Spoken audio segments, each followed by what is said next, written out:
Ces paroles de Torah seront les Nishmat Arikvay Bat Rachel, Moshe Ben Rivka, pour la guérison rapide de tous nos soldats, pour la délivrance de tous ceux qui sont capturés, les Louis Nishmat, Paul David Ben Camille, Eli Eliyahu Chaim Ben Esther. Comment? Daniel Mchoni Bat Nina.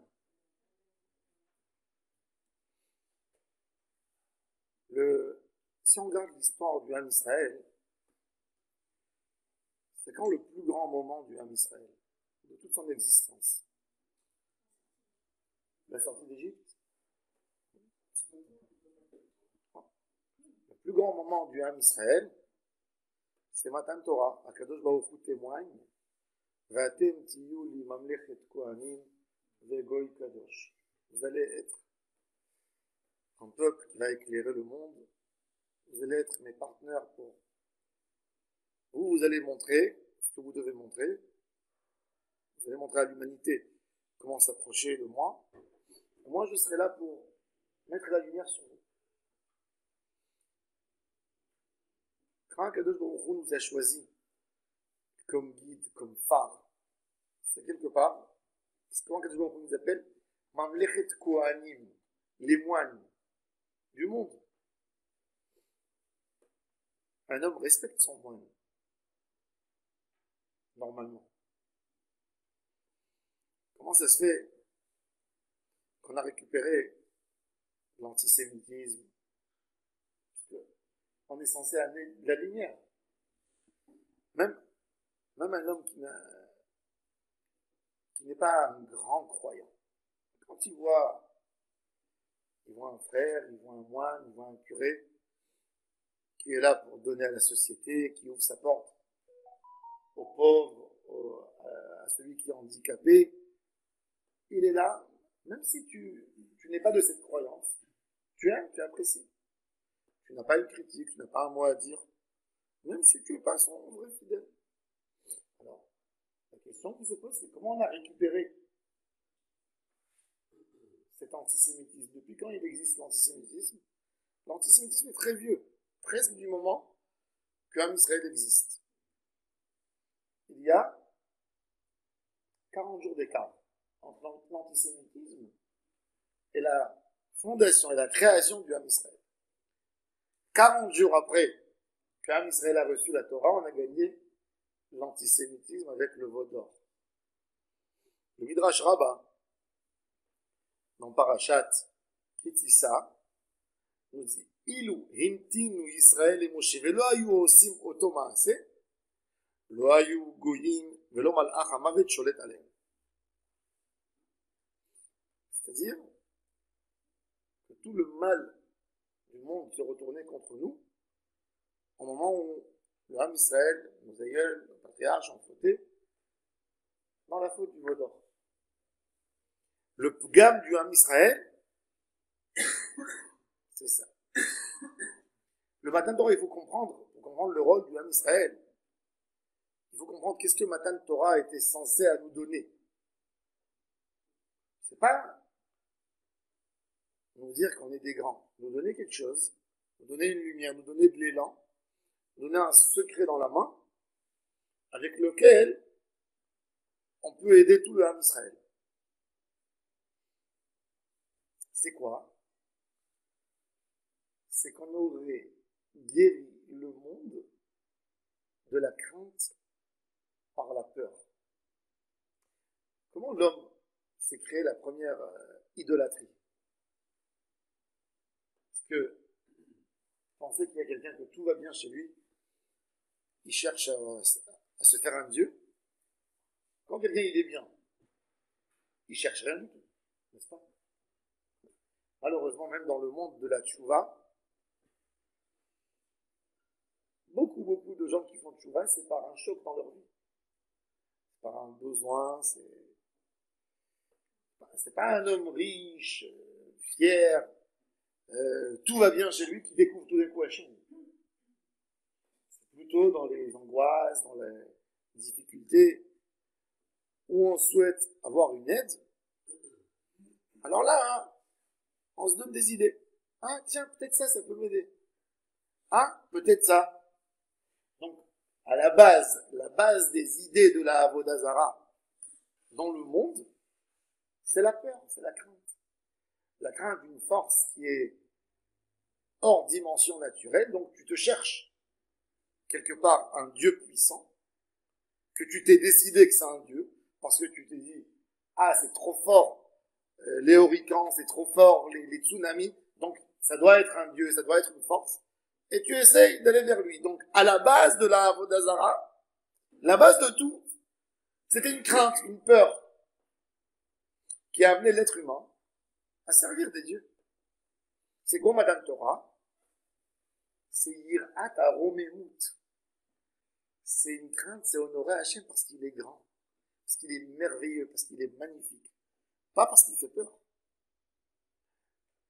Tous les handicapés de Am Israël pendant Matan Torah ont guéri. Kadosh Baruch Hu a demandé aux anges de couronner chaque homme qui était devant le mont Sinaï. Homme, femme, enfant. Cette montagne qui était dans le désert, dans le Midrash, est devenue verte. Quand le Ham Israël s'est levé le 3e jour, le matin, ils ont vu le mont Sinaï, ils ont entendu le son du chauffard, toute la montagne était verte avec des fleurs. C'est pour ça que la fête de Shavuot, on décore les synagogues avec de la verdure, avec des arbres, avec des fleurs, etc. Donc le ressenti du Ham Israël, c'est pas un ressenti de quelque chose qui va nous faire très peur, que si on ne va pas le faire, on va souffrir, qu'il y aura une menace sur nous. Non. L'idée à la base, c'était ça. C'était un sou. À quel moment il a dit, vous êtes les derniers, le dernier espoir.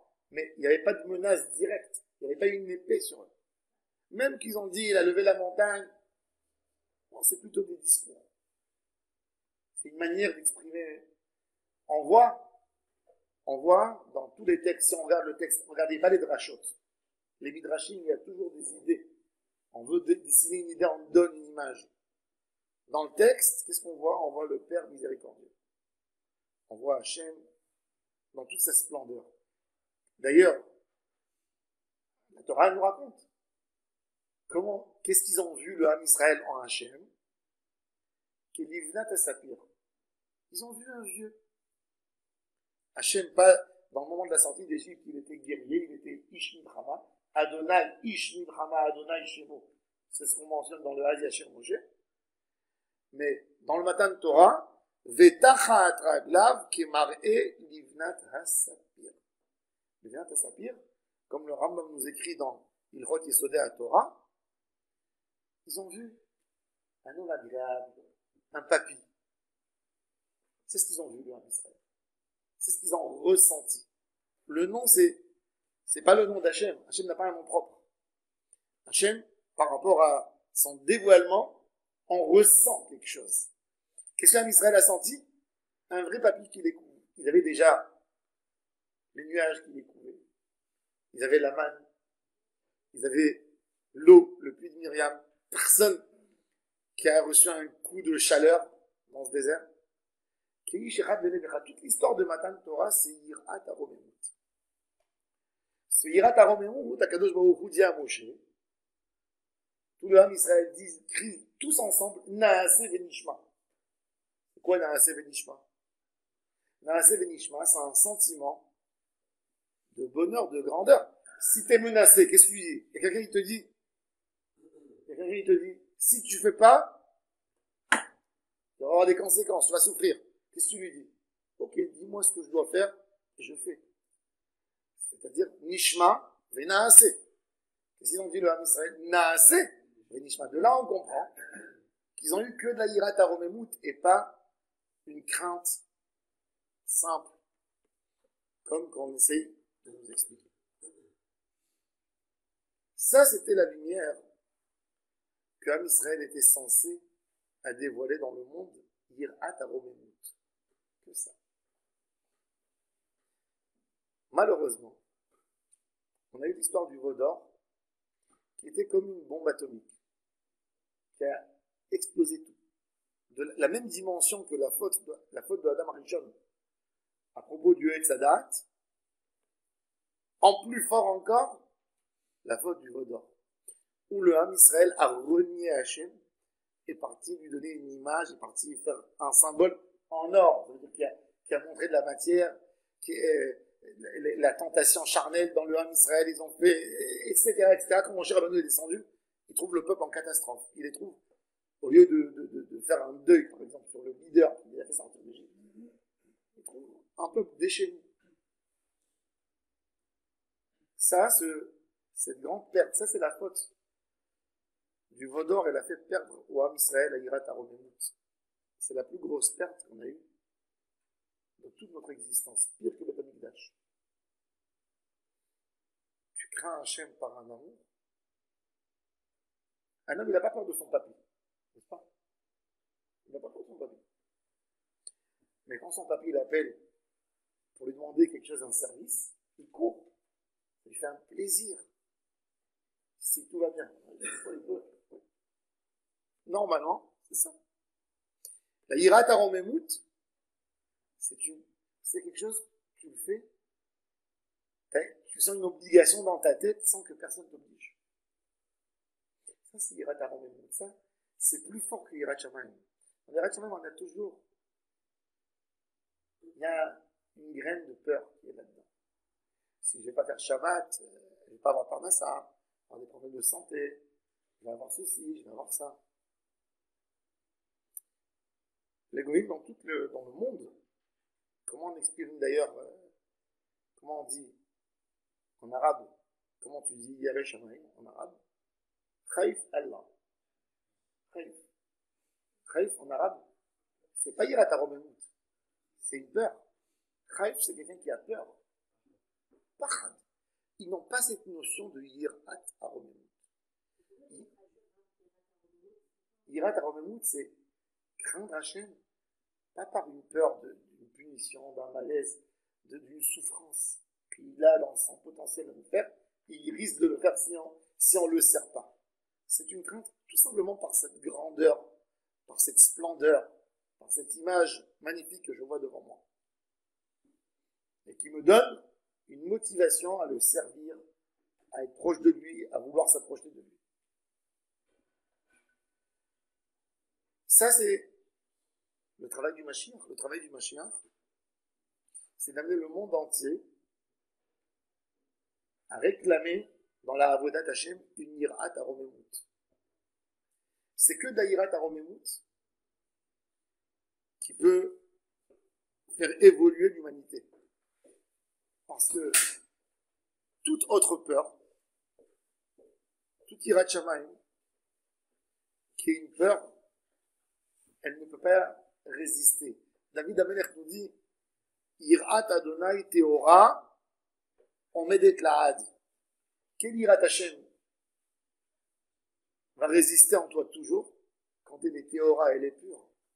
Quand elle n'a pas de menace. Quand quelqu'un il a envie de, même dans l'éducation des enfants, combien de fois on utilise le motif de la punition? Et c'est quoi? Pourquoi on le fait? Pour avoir un résultat rapide. Tu dis à ton fils, je vais te gronder. Attention, je vais te gronder. Qu'est-ce que tu crées? Tu crées un calme tout de suite. Tu as une peur. C'est la bonne peur, non? Mais nous tous, on a été piégés là-dedans. C'est la pire de toutes les peurs. La preuve, c'est quand les parents ne sont pas là. Regardez qu'est-ce qu'ils font les enfants. Il y avait un garçon qui était en train de faire le fou. Et son père, il est rentré, il est resté scotché comme ça tout de suite là. Alors son père lui a dit, qu'est-ce qui se passe quand je rentre? Il dit, papa, c'est la halakha. Il dit, quoi? Il dit, Mishenichnas av, mema'atim besimcha. Dès que le père est rentré à la maison, il n'y a plus de joie, il n'y a plus rien. Il y a des fois des hommes qui sont fiers du fait qu'ils expriment une force. Mais en réalité, c'est un malheur pour un homme que tout son rapport avec son entourage, c'est un rapport de force. Parce qu'un homme veut une femme qui l'aime ou veut une femme qui a peur de lui. Peut-être à un certain moment dans sa vie, il pense tordu, mais il pense, oui, ça serait bien quand on a peur de moi. Avant, les gens étaient moins instruits. Donc, il fallait instaurer ta grandeur par la peur. Quand un homme, il n'est pas chacham, il n'arrive pas avec ses mots à acheter le cœur de l'autre, qu'est-ce qu'il fait? Il exprime sa force. Il lève les mains, il lève la voix, il crie. C'est pour ça que Shlomo Amalek nous dit qu'il y a kaas, la peur, la colère, les cris. C'est dans l'homme qui n'a rien en réalité. Alors il essaye. Akadosh Baruch Hu, la hanaga d'Akadosh Baruch Hu dans le monde, c'était une hanaga de Yirat Aromemut. Yirat Aromemut. Mais quand l'homme a décidé de rentrer dans ce système de Yirat Aronesh, c'est quand la personne est rentrée dans le Yirat Aronesh. Akadosh Baruch Hu a dit à Adam, tu sais, ne mange pas de ce fruit.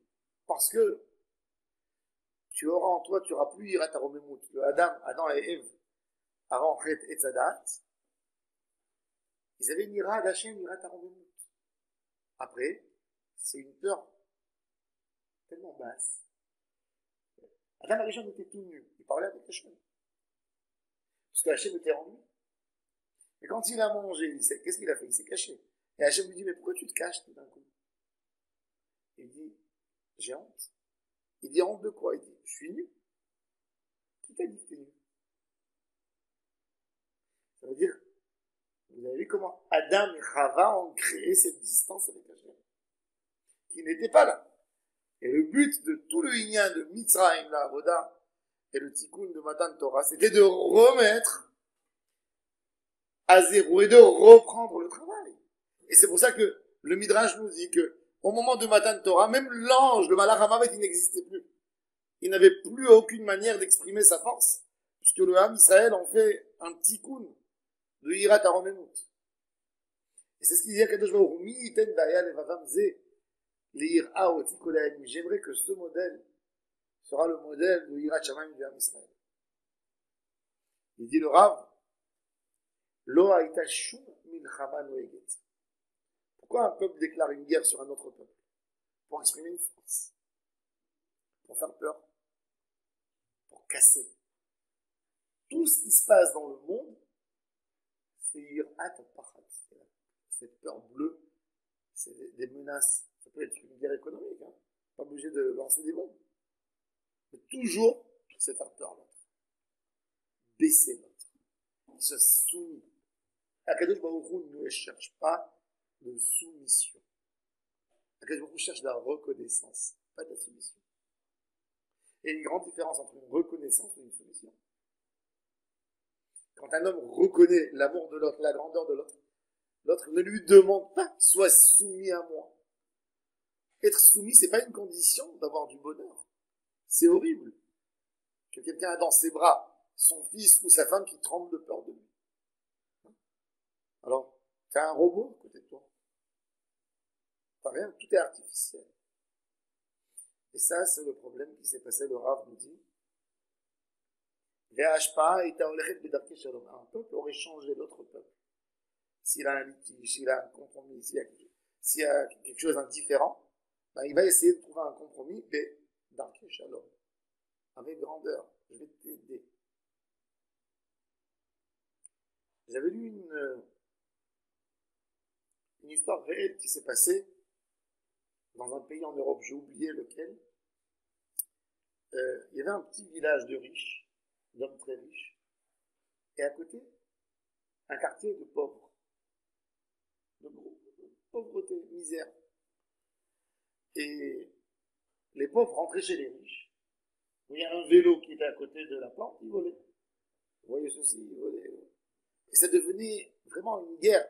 Dès que cela rentrait chez cela, ça tapait, etc. Et ils avaient un curé dans le village. Un jour, il a ramassé tout le monde, il a dit, j'ai une idée pour arrêter tout. Ils ont dit quoi? Des hommes armés, chacun du village on va préparer comme un Mishto Achmanot. On va rentrer tous ensemble dans votre village de délinquants, de voleurs. On va leur taper à chaque porte. On va poser. On va venir, on va se présenter. Et depuis, le taux de délinquance, cela a embauché cela. Ils sont rentrés, mais l'homme n'est pas courageux. Des fois, la solution elle est beaucoup plus simple que ce qu'on veut. L'homme se complique dans sa tête à chercher à exprimer sa force de la mauvaise manière.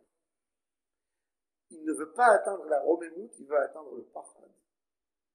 Le Rav nous dit Rak achetz garam venit acher adavar alfei shanim, des millénaires de souffrance. Parce que le Ham Israël n'a pas diffusé cette lumière, donc quelque part, l'humanité nous en veut. Hachem a dit à l'humanité, chacun dans son subconscient, je vais vous éclairer, je vais vous allumer, je vais vous donner. Vous allez voir, je vais donner par ce Ham Israël cette lumière qui va être diffusée dans toutes les nations. Je vais vous amener à la Yirat à Romémout. 40 jours après, ils ont compris, les responsables des peuples, qu'ils n'ont pas d'espoir pour des milliers d'années. Et que le monde va essayer de trouver son juste équilibre. On va voir tout de suite. Donc ils nous détestent. Tout ce qui se passe depuis Matan Torah, le Rav Kook explique, c'est pour amener cette lumière de Yirat à Romémout dans le monde. Tout. On va voir. Le Hegel, le Vaudor, c'est quoi le Vaudor? Le Vaudor, c'est une peur bleue du Ham Israël. Moshe Rabbeinu n'est pas là. La manne va s'arrêter demain. Il a dit 40 jours, il va venir. Mais maintenant, puisqu'il n'est pas venu, donc ça veut dire qu'il est mort. Alors peut-être demain, il n'y a plus de quoi manger. Demain, on n'aura plus le puits de Myriam. On n'aura plus les nuages. Il faut créer tout de suite un remplaçant. Lequel? Il n'est pas compétent du tout. C'est pas le même. C'est peut-être même contre la volonté d'Hachem, mais on n'est pas concentré dans Hachem. On est concentré dans nous. Ça a abîmé, ça a donné le plus gros coup à la Yirat Hachem, parce que même la Yirat de base, elle est partie. Même la Yirat à Pachad, il n'y avait plus. Et il dit, rien qu'en Chetaeg et Dimaché, Mimele Kol Rohem Yakirum qui aime Zera Berech Hachem Yedet Tzadikim, qui ont sur eux, qui dégagent une Yirat à Romémout. Que dès que tu le vois, ce tzaddik, tu as une envie de servir Hachem. Des fois, peut-être ça vous est arrivé. Quand on va à côté d'un grand tzaddik, qu'est-ce qu'on a envie? On a envie d'être bon. On a tous ce sentiment, j'ai envie d'être bon, j'ai envie de faire des bonnes choses. C'est quoi? C'est que cette lumière de ce tzaddik, il est toujours au d'Hachem, par Yirat Romémout, elle influence son entourage. Ça, c'est le Baal Shem Tov, ses élèves, tous ces tzaddikim. Tu sens une envie d'être bon. Ve'olam etukan ve'orach shalom v'rikshe ahava. Vous savez, quand on passe des guerres, c'est très difficile de penser. Quand on essaie de penser une délivrance sur le monde maintenant, après le 7 octobre, pour nous, essayez d'imaginer comment ça a l'air une victoire du Ham Israël. Alors, ça dépend de combien de temps on s'est éloigné du 7 octobre. Le premier jour, une bombe atomique sur l'Iran, une bombe atomique sur l'Irak, une au Yémen, on aura réglé nos problèmes. Tout le monde va avoir peur de nous. D'où ça vient cette réaction? Ça vient d'un autre perdu. Quand tu te dis dans ta tête, tu cherches des solutions pour régler tes histoires avec de la violence, ça montre que tu as un problème. Ça montre à quel point tu t'es éloigné de l'idée de la Géoula.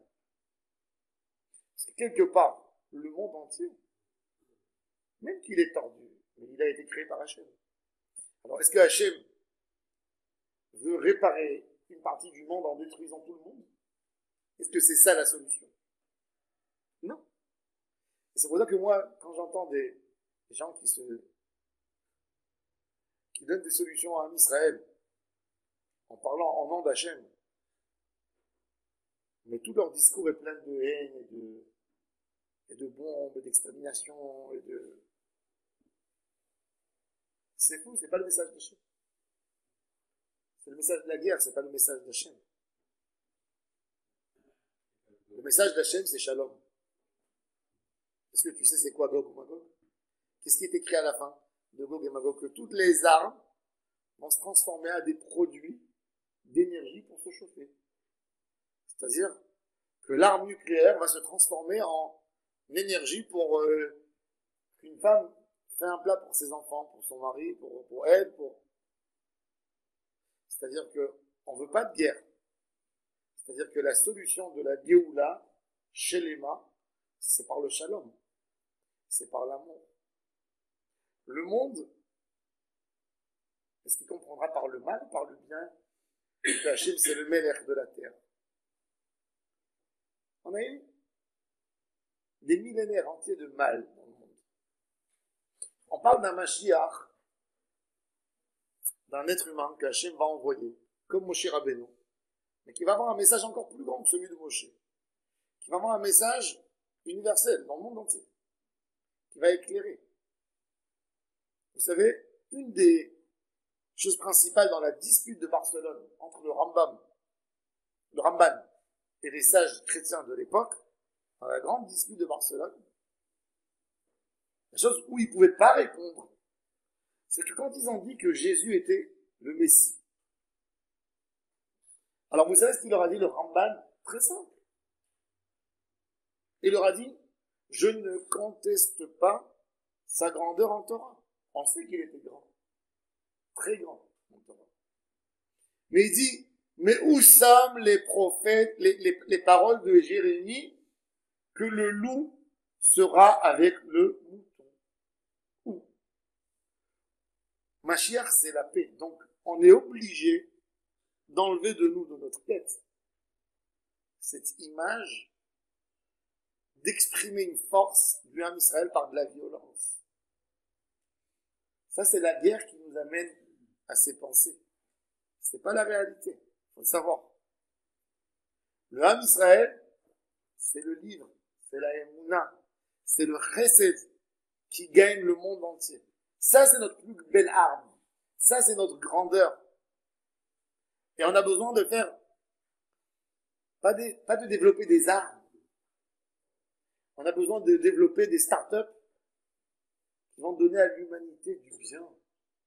On a besoin que d'Israël, il va y avoir des solutions pour guérir le cancer, pour guérir le sida, pour guérir les maladies où l'humanité souffre, pour amener la paix, pour exprimer, il va y avoir des méthodes pour expliquer aux gens comment ils peuvent bien vivre dans leur foyer, comment ils peuvent bien vivre avec leur entourage, comment ils ont un bien-être personnel. Ça, c'est le vrai message de la Géoula. Le monde, entre-temps, se cherche. Depuis Matan Torah, on se cherche. Il dit le Rav, Ve'olam yitukan be'orach shalom ve'riksha ahava, ve'noam Adonai yuchash bechol levav. Chaque cœur dans l'humanité va sentir à quel point c'est agréable d'être proche d'Hachem. Ça, c'est le tikkun, c'est l'idéal. Donc comment on arrive là? Ça sera le passage, le 5e chapitre de Milchama. 5, 6, 7, regarde.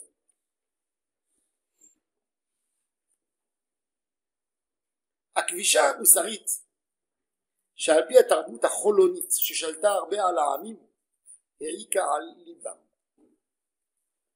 Vous savez, le monde a changé de valeur quelquefois durant les millénaires qui sont passés. Imaginez-vous, il y a 3000 ans, pour une nation, c'est quoi être fort, être important? C'est quoi? Faire des guerres. Et quoi? Prendre les enfants de l'autre, les mettre esclaves. Prendre les femmes de l'autre. Prendre le pays de l'autre. Prendre son argent. C'était une fierté. Une fierté. Tous les empires. Qu'est-ce qui amène un roi de sortir de sa royauté? Il ne s'occupe pas des besoins de ses citoyens. Et il va faire la conquête d'un autre pays. Mais c'était une règle. Tout le monde faisait des guerres. C'était une norme. Tu voulais être fort, tu voulais amener une fierté, tu voulais être un nom Tu voulais être un roi avec une réputation, un nom, eh ben, tu vas faire une guerre. Ces modèles ont changé. Vous savez, le Ben Ishraï pose une question incroyable. Il dit, on est bien d'accord, tout le monde est d'accord, même aujourd'hui, même les sages disent que le niveau de sagesse de Shlomo Amelech, c'est le plus grand de toutes les générations. Il dit, c'est le plus grand. Pourquoi il n'a pas inventé les avions à son époque? Les missiles. Il dit, Shlomo Amelech savait faire des missiles. Si vous regardez rien que la chaise de Shlomo, qui fonctionnait avec un mécanisme, une machine, qui fonctionne, un moteur, sans aucune source d'énergie. Il travaille tout le temps. On ne sait pas nous comment faire ça. Ça serait pour nous le secret, le mystère du monde, c'est de créer une voiture qui fonctionne sans énergie. Ça peut exister. On ne connaît pas. Shlomo va dire que c'était sa machine.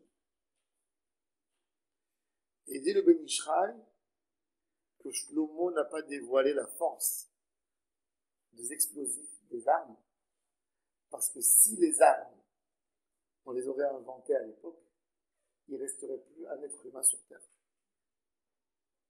Imaginez-vous Nabucodonosor, des hommes fous comme ça, qui ont tué des dizaines de millions. Pourquoi? Parce qu'ils voulaient être grands. Il y a un des rois du Maroc, j'ai oublié, Moulay Ismail. Il avait 5000 enfants, chiffre officiel. Et lui, quand il montait sur son cheval, tous les jours, quand il grimpait sur le cheval, au moment même où il montait sur le cheval, il faisait sortir son épée et il enlevait la tête de celui qui l'a aidé de l'autre côté qui attrape le cheval. Tous les jours. C'était sa manière. Quand vous allez au Maroc, vous voyez ces photos. Un barbare, un animal. Alexandre le Grand. Comment on peut dire Alexandre le Grand? Un des plus grands assassins de l'histoire. Combien de peuples il a ravagé pour avoir cette grandeur de dominer le monde? Bon, il a inculqué quelques idées de la Grèce. Ça vaut le coup. Mais ça, le Rav, il explique d'où s'est sortie cette méchanceté. La méchanceté, c'est une manière où le monde essaye de faire une cure, il enlève de lui le mal. C'est un mal inculqué dans l'être humain. Et il a besoin de le faire sentir. Il le fait sentir en faisant une guerre.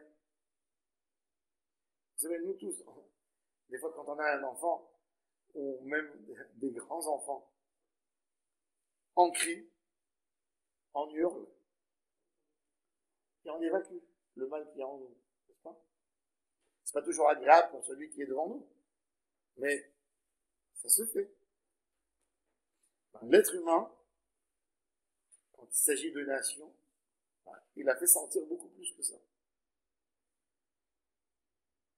Beaucoup de choses étaient dans les peuples. Et tant que l'homme n'a pas pleuré, malheureusement, quand on parle d'un regard en perspective, quand tu regardes le monde, tant qu'il n'y a pas tellement de larmes, un peuple ne se remet pas en question. Un peuple ne se remet pas en question. Pour se remettre en question, quand vous voyez, essayez de prendre par exemple un peuple qui n'a jamais perdu dans les guerres, dans aucune guerre. Le seul peuple qui n'a jamais perdu 1 m² de son terrain, son territoire, à la fin d'une guerre, c'est la Russie. Regardez comment elle a l'air, la Russie. Comment pour quelqu'un, comment il doit vivre? Il y a d'autres pays qui se sont remis en question. L'Allemagne, qui a fait tellement de tort, tellement de mal, comme elle a été occupée par les Américains d'un côté, les Français d'un côté, les Russes de l'autre côté, tout a été démoli, tout s'est cassé. Ils ont pleuré leur mort. Ça fait une nouvelle nation. Oui, c'est vrai. Nous, on a un grand compte ouvert avec eux, mais ça n'empêche pas que on pense à autre chose. La France, c'était la France qui a perdu tout son pays, qui a été dominé par les nazis, qui a été dominé par Vichy. Et elle s'est posé des questions, ça a changé.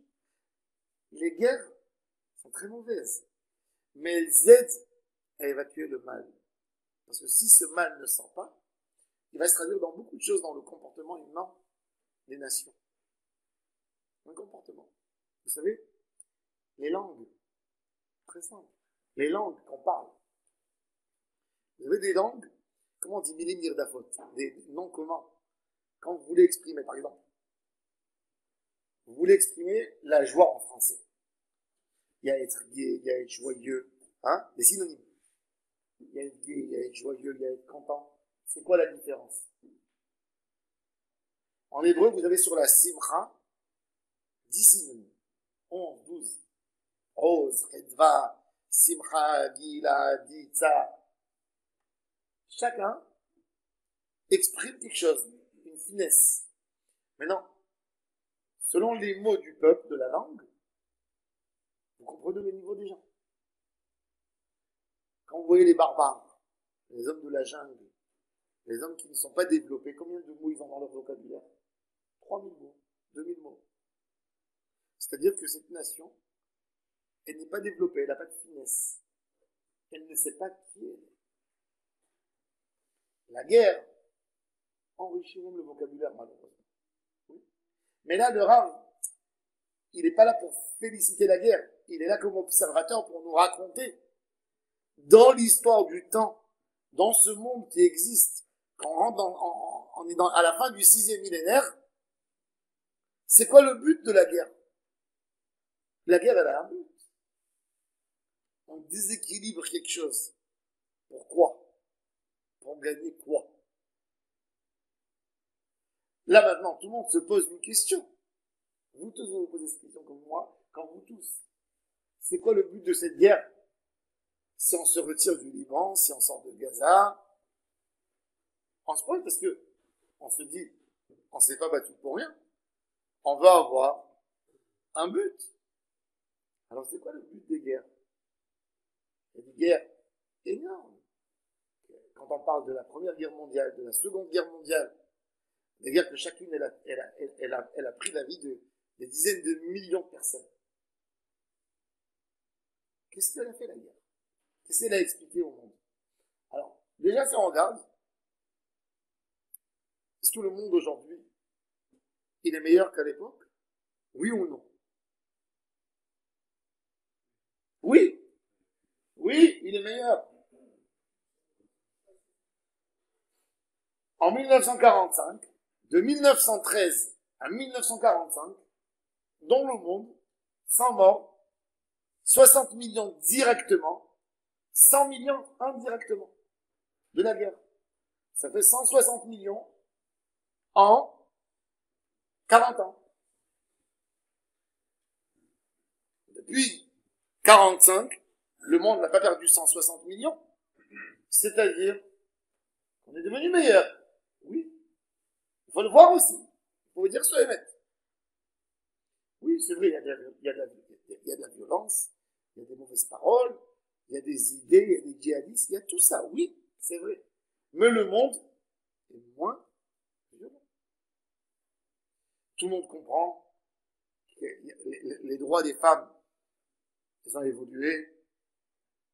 La notion d'un retraité, d'un droit social, que chacun ait une importance, qu'une petite fille elle a une importance, qu'elle ne peut pas se vendre, c'est pas un objet. Tout ça, dans le monde, doucement, ça rentre. C'est-à-dire que on s'approche encore quelque part vers le tikkun de l'humanité.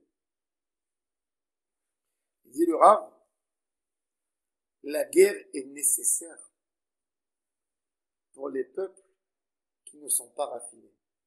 Ils ont besoin d'une guerre. Ça verse du sang, ça fait énormément de mal, mais elle a besoin. Il a besoin, le monde, il a besoin de ça. Et il dit qu'en réalité, qu'est-ce que la guerre, elle fait surtout à un pays qui est en guerre? Qu'est-ce que la guerre, elle fait? Pour nous, qui ne sont pas combattants. Il y a les combattants. Mais pour nous, qu'est-ce que la guerre, elle nous a fait, nous? Hein? Bravo. Alors, une des valeurs principales de l'Israël, de penser à l'autre, c'est devenu très fort. Une autre pensée, qu'on aime ce pays, cette terre. Regardez, pour comprendre, il y a une guerre Russie-Ukraine parallèle à notre guerre, n'est-ce pas? En Russie et en Ukraine, tous les jeunes de l'âge de l'armée se sauvent pour ne pas faire la guerre. La guerre en Israël le 7 octobre, tous les aéroports à l'extérieur d'Israël, il y a des jeunes qui viennent pour militer pour Israël. C'est fou quand même. Ça veut dire, regardez, c'est-à-dire le Ham Israël, il a son tikkun. Quand quelqu'un il se sauve, qu'est-ce qu'il a envie de faire? Il dit, je ne veux plus appartenir. Quand vous avez un Russe qui se sauve de la Russie pour ne pas faire la guerre, c'est-à-dire que, en réalité, il est tellement loin de son identité qu'il ne veut même pas être là-bas. Quand vous avez un Ukrainien qui se sauve, il n'est pas là pour prendre une arme pour défendre sa rue, et il sort. Quand vous avez un Juif qui a un job, qui travaille à New York, mais il entend bien la guerre, il prend sa valise, il prend des chaussettes, il prend des pyjamas, il va à l'aéroport, il paye 10 000 euros pour prendre un avion parce qu'il n'y a pas d'avion, et il descend à Ben Gurion, il demande, donnez-moi une arme. Il a plus fort que tous son identité juive, parce qu'il se bat sur l'identité. Nous, on a vu, on a prouvé au monde entier, celui qui est fin, même si c'est un goy, il voit. Il comprend que ce peuple a une identité incroyable, que personne peut effacer. C'est-à-dire que nous, on a eu un petit coup incroyable suite à toutes les guerres, suite à tous nos événements mauvais, les pogroms, les guerres, les expulsions. Tout ça nous a créé notre identité juive de social, responsable l'un de l'autre, précédent avec l'autre. Ce que les peuples, on les voit, eux, ils ne l'ont pas encore. Combien de guerres il faudrait pour eux pour arriver là? Alors là, ça dépendrait aussi de nous. À quel point on va commencer maintenant à diffuser notre lumière. Plus on diffusera notre lumière vite, ce hirat aromemout qu'on est censé à recevoir, plus le monde arrivera à son tikkun. À un tikkun. Regardez les mots du Rav. Kol ha'amim mitpatrim veyotzim el ha'po'al al yedei tnurotem hatimiyot. Dans un moment de tranquillité, je vais appeler ça. Alors, quand tu regardes, c'est quoi un Français dans un moment de paix? Quelle est la différence entre un Français et un Belge? Entre un Français et un Italien? L'accent, le flément. Je sais pas moi, celui-là il mange du poulet rôti et l'autre il mange... C'est quoi les vraies différences? La bière, qu'est-ce que c'est la bière? La bière, regardez. L'Ukraine, ça parle russe, n'est-ce pas? Ça parle russe. L'ukrainien, c'est un jargon. C'est un dérivé du russe. Vous allez dire pendant la guerre à un Ukrainien, c'est russe. Qu'est-ce qu'il va vous dire? Chas v'shalom. Chas v'shalom, c'est quoi? C'est que dans la guerre, tu essaies de trouver qui tu es en réalité. Parce qu'il y a l'autre qui vient chez toi. Il a envie de t'éliminer. Il te dit qui tu es toi. Toi, tu n'es rien. Qu'est-ce que tu fais toi contre lui? Tu lui dis, moi, je suis quelque chose. Moi, j'ai une culture. C'est quoi ta culture? Bon. Ils vont se battre, c'est quoi leur culture? Manger du houmous, manger du borsch, je sais pas moi. Ils vont inventer quelque chose. Il faut dire quelque chose. Il faut avoir une tradition, il faut avoir quelque chose. Prenez les Palestiniens en Israël, si vous voulez enlever le falafel et le houmous, il n'y a rien qui reste. Rien. Vous avez une personnalité, vous avez un homme il y a 200 ans qui était influent, vous avez un écrivain, vous avez quelqu'un, ah non, ils n'ont rien. Ils ne savent pas, il n'y a personne. Nous, dans le Ham Israël, on en a tellement de choses. Pour être juif, il y a tellement de choses dans les 613 mitzvot, dans notre pensée juive, tellement de choses, que des fois on dit ça, c'est trop. On a ça. Donc nous, La guerre, quelque part, c'est pour ça que la guerre, elle nous touche. Même moi. Avec tout ce qu'on a souffert. La guerre, c'est vrai. La dernière guerre mondiale, c'était pour donner une identité à Israël. C'est très difficile de dire parce que on a encore les gens de la Shoah. Mais on est obligé de penser, c'est quoi la guerre? On est obligé. Parce que tu ne sacrifies pas autant sans poser la question, qu'est-ce que j'ai reçu? T'as payé, qu'est-ce que t'as reçu? Qu'est-ce que t'as reçu? Alors, il nous dit le Rav, Kol ha'amim mitpatrim veyotzim el ha'po'al al yedei tnuotem hativiyot hamilchamot, les guerres, ma'amikot et ha'erech hamiuchad shel kol ha'am. Il donne la définition de chaque peuple. עד שמתבלטת צורתו ויוצאת אל הפועל והיגמרה בכל פרטי עומקיה. Plus il va y avoir la guerre, plus il va y avoir la définition du peuple. Israël, ou האספקלריה הכללית של כל העולם. Le Ham Israël, c'est l'aspect du monde entier. Quand nous, on ne sait pas qui sommes-nous, quelle est notre identité? On est prêt d'être juif, mais on est prêt de faire que 200 mitzvot de la Torah, pas les 613. C'est-à-dire qu'on n'est pas encore défini comme un peuple. La définition, on ne l'a pas eu encore. Être juif, ça devrait nous dire que être juif, ça devrait être quelqu'un qui fait hyper attention sur une mitzvah de Kil'ain, ou de Sharadnez, ou de Shilu Haken, ou de Korbanot, les mitzvahs les plus loin que vous connaissez. Mais on n'a pas eu encore cette définition. Pour nous, c'est quoi? Être juif, c'est, comme on a dit tous, aimer, donner. Ça, c'est des valeurs principales. Mais la définition, comme il dit le Rav, il dit que la guerre, elle te rend plus et plus particulier. Donc, le Ham Israël doit devenir plus encore. Il doit trouver vraiment toutes les définitions de son identité. Et quand nous, on les trouve pas, bien sûr que le monde ne l'a pas trouvé encore. Chacun veut marquer son nom. C'est plus fort que l'homme de marquer son passage sur terre. C'est très fort. Pourquoi un homme se marie, a des enfants? Pourquoi un homme prend sur lui des engagements tellement forts pour travailler dur, pour nourrir des enfants? L'homme qui se pose les vraies questions, il ne devrait pas ni se marier, ni avoir des enfants. Pourquoi tout ça? Laisse-moi tranquille, je vais me promener, moi, sans aucune. Mais c'est quoi? C'est plus profond que nous. C'est dans notre subconscient, dans le subconscient du subconscient, cette motivation et cette envie de marquer notre passage dans le monde. Je suis pas venu dans ce monde pour être rien, pour m'évader comme de l'air. Je veux marquer ma présence. C'est pour ça que quand on a perdu un de nos chers, qu'est-ce qu'on fait? On veut écrire un Sefer Torah pour lui, on veut ouvrir un silo avec son nom.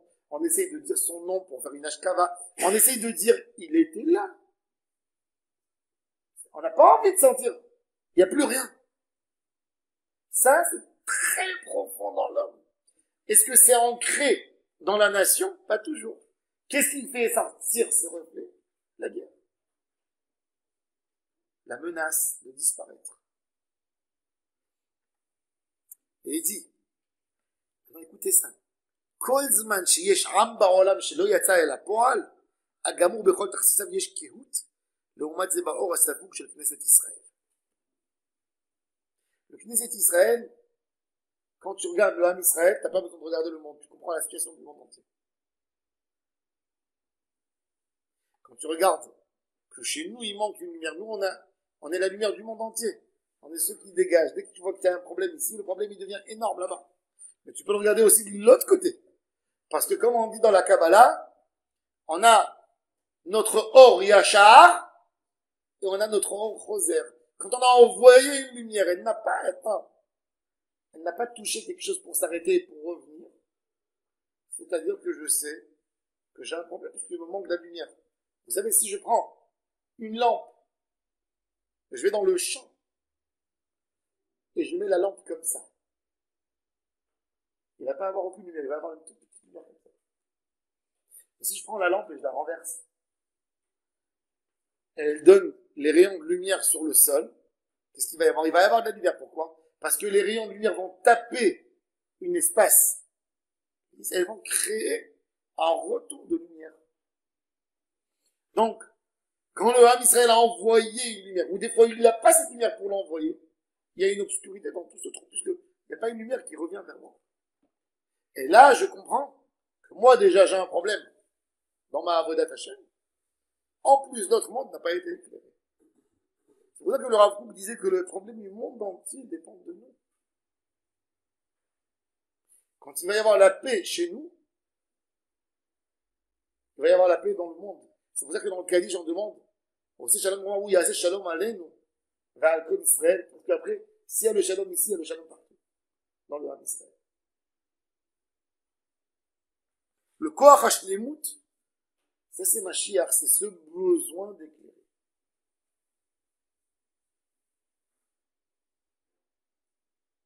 Et le Rav nous dit que c'est là où ça vient la jalousie d'un peuple pour son pays. Il faut être honnête. Le Ham Israël, pendant 1800 ans, c'était quoi Israël? C'était un bête à vote, un cimetière. Quel était le rêve du juif dans la diaspora? De mourir en Israël, d'être enterré dans le mont des Oliviers, parce que la légende dit que Mashiach, quand il va venir, il va se mettre sur le mont des Oliviers au début. Alors, le Zohar rappelle ces gens dans l'année 200-300, le Zohar a été écrit par les Rabbi Shimon et ses élèves. Il dit, vous venez qu'enterrer vos morts, vous profanez Israël. Israël, c'est quoi? C'est un cimetière. Vous savez, d'après le Zohar, un homme qui n'a pas vécu en Israël, il ne faut pas l'amener en Israël. Il ne mérite pas. Il ne mérite pas. Israël, c'est pas un dortoir, c'est pas un cimetière, Israël. Tu étais là pour Israël, ben tu bénéficies de tous les avantages d'Israël. Après 120 ans, tu es là dans cette terre, elle va t'accueillir. Tu as vécu toute ta vie à l'étranger. Tu n'as rien fait pour Israël. Pourquoi tu veux qu'elle te prenne? La Torah, le Zohar, il dit que celui qui amène un mort qui n'a pas vécu en Israël, ici en Israël, il réalise le pasuk va tavo, va tetamou et tarti. Vous êtes venus profaner ma terre. Le Talmud de Jérusalem, il s'occupe de ce point de vue de Halakha. Il dit, c'est vrai. Mais comme Eretz Israël, elle pardonne vite les fautes, elle pardonne même cette faute. Mais, c'est magnifique, c'est Yerushalmi. Mais, c'est l'idée. Eretz Israël, elle t'appelle. Et regardez le tikkun que Hachem a fait. Quand le monde a commencé à connaître une lumière qui ressemble à celle de la Torah, mais elle est déformée, parce qu'on va parler la semaine prochaine, on va voir. Le Rav Kook va mettre les valeurs universelles de l'Occident devant nos valeurs universelles. Le monde a compris, avec Napoléon, qu'il fallait donner une liberté. Napoléon a fait quelque chose d'énorme. Parce qu'il a dit la chance, c'est tout le monde qui la mérite de la même manière. Il n'y a plus de bourgeoisie. Il n'y a plus une université fermée à un grand public, ouverte que au fils d'un tel, au fils d'un tel. Il a fait beaucoup de choses, beaucoup de pas. Et le monde a adoré cette notion fraternité, égalité, liberté. Tu peux t'exprimer, tu peux dire ce que tu veux. Oui, c'est des idées très proches de la Torah, mais c'est pas encore. Mais quand Napoléon avait donné ces belles idées, c'était les plus belles idées qu'on pouvait trouver dans le monde. Et quand tu disais à quelqu'un, dans un pays du monde, tu disais la France, il y avait ses yeux qui brillaient. Ah, c'est le pays de la liberté, le pays de la fraternité, le pays de l'égalité. Et c'est pour ça que, quand il a monté son système, quand on a eu l'histoire de la basse, c'est parti comme un feu dans un champ d'épines dans toute l'Europe. L'Italie est tombée, l'Espagne, la Belgique, les Pays-Bas, l'Allemagne, les guerres, mais c'est rentré. Il a influencé, il a bouleversé l'Europe avec ses idées. Ce qui a créé le monde de l'Occident, le monde de nos valeurs d'aujourd'hui, est basé sur ça, quelque part. Maintenant, est-ce que ça, c'est les valeurs sûres qu'il faut que l'humanité adopte? Non. Mais c'est un grand chemin déjà où tu avances vers la vérité. Parce qu'à l'époque, il y a 300 ans, un homme pouvait soumettre l'autre que parce qu'il est fils d'un tel. Et l'autre doit travailler pour moi parce qu'il n'est pas né dans la bonne famille. Donc déjà, le monde a compris cette notion d'égalité.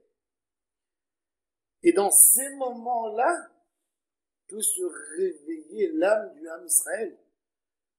Parce que le goy, il commence à comprendre, alors je peux commencer à l'aider. Et c'est pour ça que dans ces moments parallèles, il y a cette idée de Yishuv Eretz Israël qui commence. Au moment même où Napoléon commence en Europe, il y a le mouvement de retour en Eretz Israël. Pourquoi? Parce que le monde cherche à abandonner l'épée, à abandonner les guerres, à abandonner les menaces, et à mieux vivre une qualité de vie. Jusque-là, les hommes pouvaient mourir comme des mouches que pour aller lutter pour instaurer une idée. Dans l'époque des rois. Le royaume dans la Torah, c'est la chose la plus obscure qu'il peut y avoir. Le royaume des sages d'Israël, c'était la lumière équivalente pour montrer au monde d'être roi sans avoir les défauts des rois. Toute l'idée de la royauté est fausse, parce que le roi, c'est Hachem. C'est pour ça que Shmuel Hanavi, il est peiné au plus profond de lui quand le Ham Israël lui demande un roi. Et ça, c'est le tikkun, ça, c'est l'histoire. Le Rav nous parle de l'histoire et après, il va nous parler des guerres mondiales. Après, il va nous parler de comment faire une Géoula qui est bria, comment atteindre une Hirat Aromemut. C'est pour ça que le Rav Kook parle beaucoup d'une mitzvah klalit, plus que la mitzvah pratique. La mitzvah pratique, c'est ton rapport à toi avec Hachem, mais c'est pas une idée principale. Le Rav Kook dit que c'est bien plus préféré chez Hachem une mitzvah avec une valeur publique, que tout le monde s'identifie avec, c'est ce qui va faire une Hirat Aromemut. Ça va aider plus à accéder à une Hirat Aromemut. Tandis qu'une Hirat, à part à chacun il a sa peur à lui. Et ça, c'est Hirat Aromemut. Et ça, c'est ce qu'on a besoin de faire aujourd'hui. Ça, c'est notre rôle en Eretz Israël. C'est-à-dire, on doit se concentrer. Si on veut avoir un vrai Yishuv Eretz Israël, on veut être là pour être une lumière, on a besoin pas de se détacher de la ira, de la peur, oui. On a besoin un peu pour nous. Quand le Yetzirah, il vient nous tenter, de lui dire non, c'est dangereux. Mais notre vrai Hirat Shamayim, ça doit être une Hirat Aromemut, la grandeur de se coller à la grandeur d'Hachem. Une ira qui vient par Ve'ahavta et Adonai Elohecha. Ça, c'est la ira.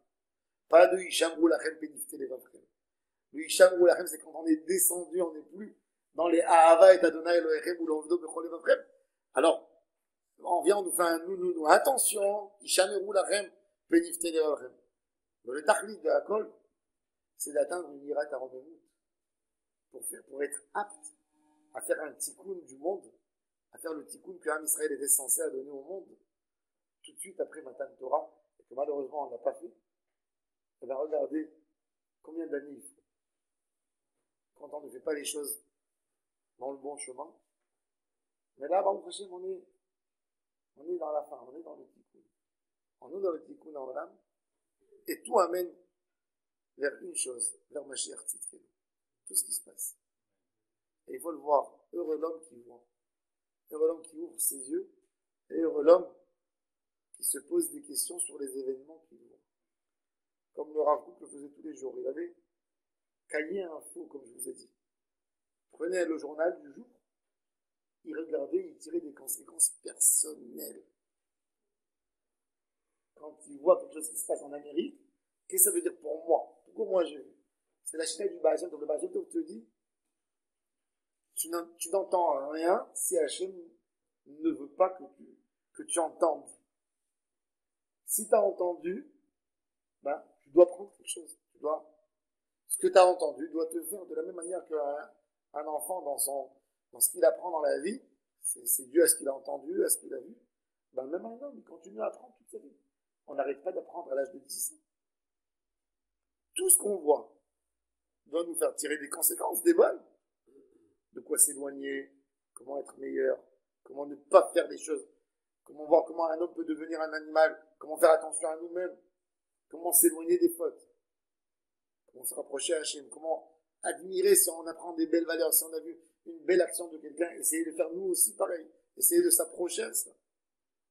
Ça c'est la ira, ça c'est le travail qu'on a besoin de faire.